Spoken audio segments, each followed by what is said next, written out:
brother Martin. A sister remembers growing up with the Reverend Dr. Martin Luther King Jr. by Christine King Ferris. Illustrated by Chris Soon-Pete. Genre: a biography is a story of a real person told by someone else. In this biography, a sister shares childhood memories of her younger brother. Why do you think she chose to tell about these experiences? Question of the week: how can words change people's lives?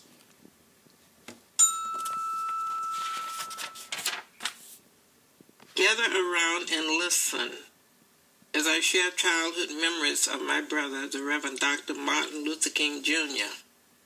I am his older sister, and I've known him longer than anyone else. I knew him long before the speeches he gave, and the marches he led, and the prizes he won. I even knew him before he first dreamed the dream that would change the world. We were born in the same room, my brother Martin and I. I was an early baby, born sooner than expected. Mother dear and Daddy placed me in the chiffon drawer that stood in the corner of their upstairs bedroom. I got a crib a few days afterward.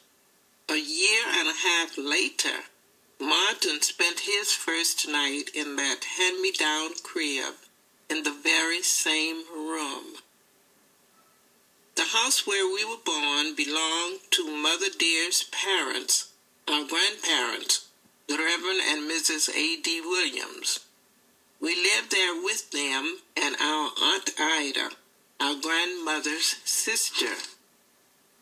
And not long after my brother Martin, who we called ML, because he and Daddy had the same name, our baby brother was born. His name was Alfred Daniel, but we called him A.D. after our grandfather.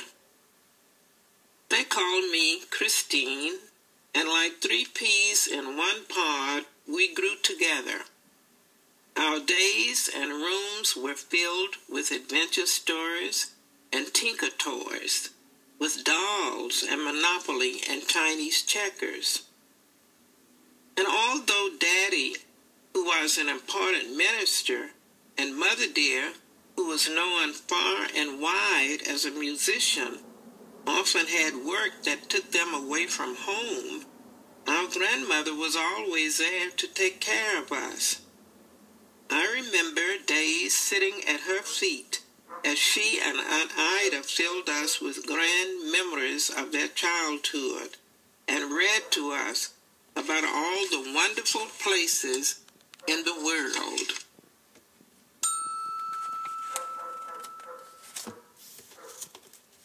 And of course, my brothers and I had each other. We three stuck together like the pages in a brand new book. And being normal young children, we were almost always up to something. Our best prank involved a fur piece that belonged to our grandmother. It looked almost alive, with its tiny feet and little head and gleaming glass eyes. So, every once in a while, in the waning light of evening, we'd tie that fur piece to a stick, and hiding behind the hedge in front of our house, we would dangle it in front of unsuspecting passerby. Boy, you could hear the screams of fright all across the neighborhood.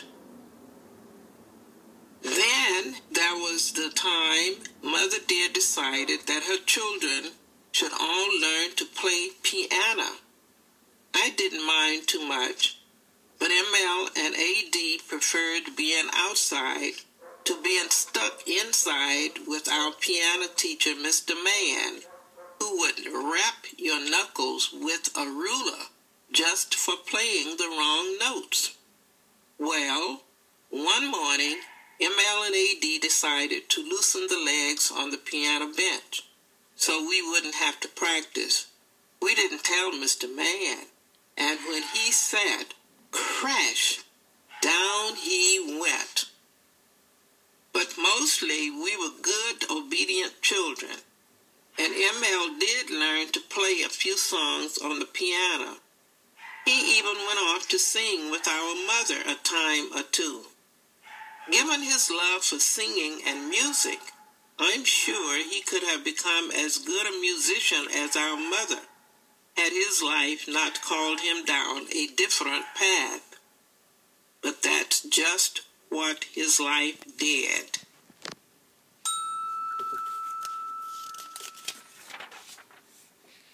My brothers and I grew up a long time ago, back in a time when certain places in our country had unfair laws that said it was right to keep black people separate because our skin was darker and our ancestors had been captured in far-off Africa and brought to America as slaves. Atlanta, Georgia, the city in which we were growing up, had those laws. Because of those laws, my family rarely went to the picture shows or visited Grant Park with its famous cyclorama. In fact, to this very day, I don't recall ever seeing my father on a streetcar. Because of those laws and the indignity that went with them, Daddy preferred keeping ML, AD, and me close to home, where we'd be protected. We lived in a neighborhood in Atlanta that's now called Sweet Auburn. It was named for Auburn Avenue, the street that ran in front of our house. On our side of the street stood two-story frame houses similar to the one we lived in. Across it crouched a line of one-story row houses and a store owned by a white family. When we were young, all the children along Auburn Avenue played together, even the two boys whose parents owned the store. And since our house was a favorite gathering place, those boys played with us in our backyard and ran with ML and AD to the firehouse on the corner, where they watched the engines and the firemen. The thought of not playing with those kids because they were different, because they were white and we were black, never entered our minds.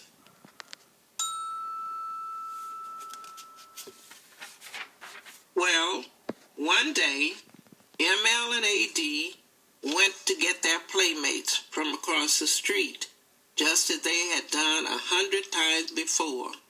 But they came home alone. The boys had told my brothers that they couldn't play together anymore because AD and ML were Negroes.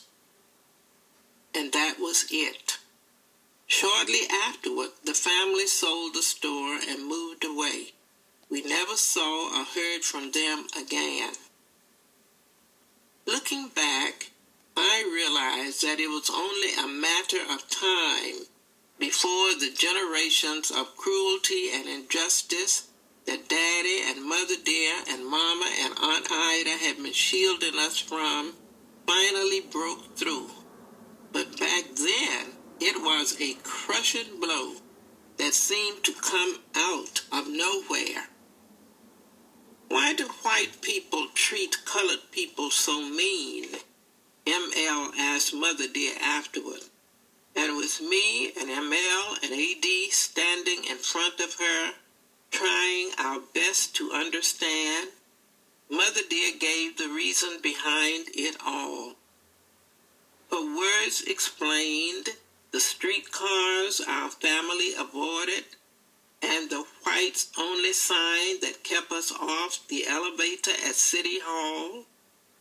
Her words told why there were parks and museums that black people could not visit, and why some restaurants refused to serve us, and why hotels wouldn't give us rooms, and why theaters would only allow us to watch their picture shows from the balcony.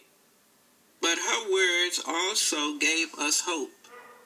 She answered simply, because they just don't understand that everyone is the same, but someday it will be better. And my brother M.L. looked up into our mother's face and said the words I remember to this day. He said, "Mother dear, one day I'm going to turn this world upside down."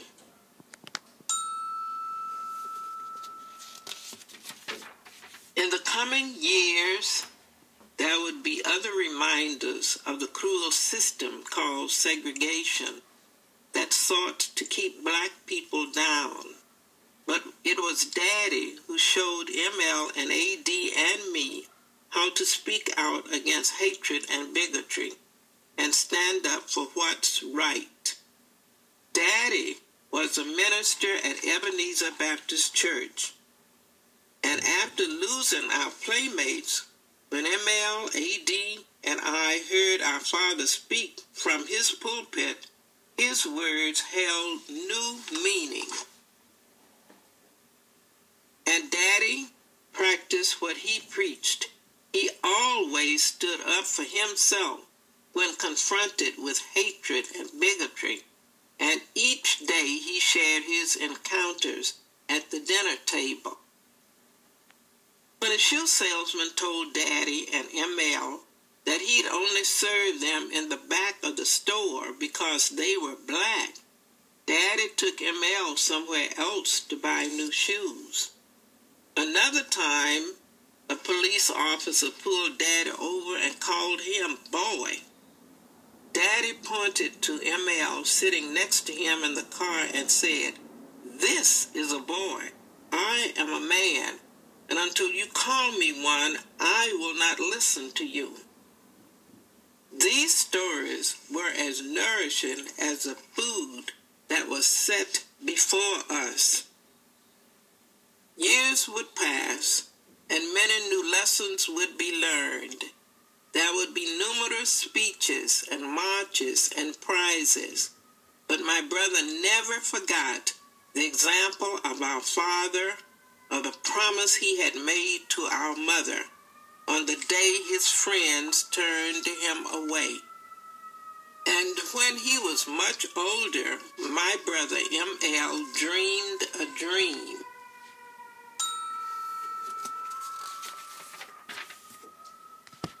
That turned the world upside down. I Have a Dream. Speech delivered by Martin Luther King, Jr. 28th August, 1963. At the Lincoln Memorial, Washington, D.C. And if America is to be a great nation, this must become true. And so, let freedom ring from the prodigious hilltops of New Hampshire. Let freedom ring from the mighty mountains of New York. Let freedom ring from the heightening Alleghenies of Pennsylvania. Let freedom ring from the snow-capped Rockies of Colorado. Let freedom ring from the curvaceous slopes of California. But not only that. Let freedom ring from Stone Mountain of Georgia. Let freedom ring from Lookout Mountain of Tennessee. Let freedom ring from every hill and molehill of Mississippi. From every mountainside, let freedom ring.